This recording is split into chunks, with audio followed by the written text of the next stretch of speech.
मिट्टी की खुशबू और गांव की बोली बानी। उस गांव में एक साधारण सी औरत रहती थी, लक्ष्मी। गांव में सब उसे बहूजी कहकर पुकारते थे। लक्ष्मी के हाथों में एक अलग ही हुनर था।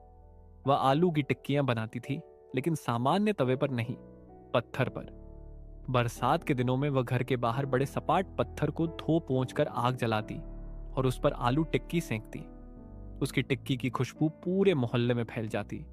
लोग कहते, अरे, लक्ष्मी बहू की टिक्की खाए बिना तो बरसात अधूरी है। गांव वाले छाता लेकर भीगते हुए उसके दरवाजे पहुंच जाते। लक्ष्मी को देखकर बच्चों की आंखों में चमक आ जाती।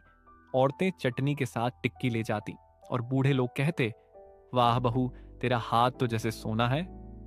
धीरे धीरे यह टिक्की सिर्फ बरसात में ही नहीं, हर मौसम में बिकने लगी।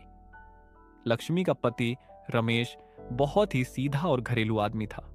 वह खेत में काम नहीं करता, न ही किसी और काम से कमाई करता। उसका कहना था, मैं घर का सारा काम करता हूं, बर्तन धोता हूं, कपड़े साफ करता हूं, खाना बनाता हूं, घर संभालता हूं। जब तुम टिक्की बेच लेती हो तो घर का खर्च चल ही जाता है। लेकिन गांव वाले ताना कसते, अरे रमेश, तेरी बीवी टिक्की बेचे तब तो तेरे घर चूल्हा जलता है, वरना तू तो भीख मांगता घूमता। यह बात लक्ष्मी को चुभ जाती थी।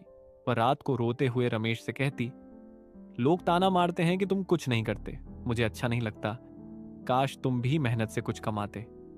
रमेश शांत भाव से कहता, पर मैं तो घर संभालता हूं ना। हर किसी की मेहनत अलग होती है। तुम टिक्की बेचकर कमाती हो, मैं घर संभालकर तुम्हारा बोझ हल्का करता हूं।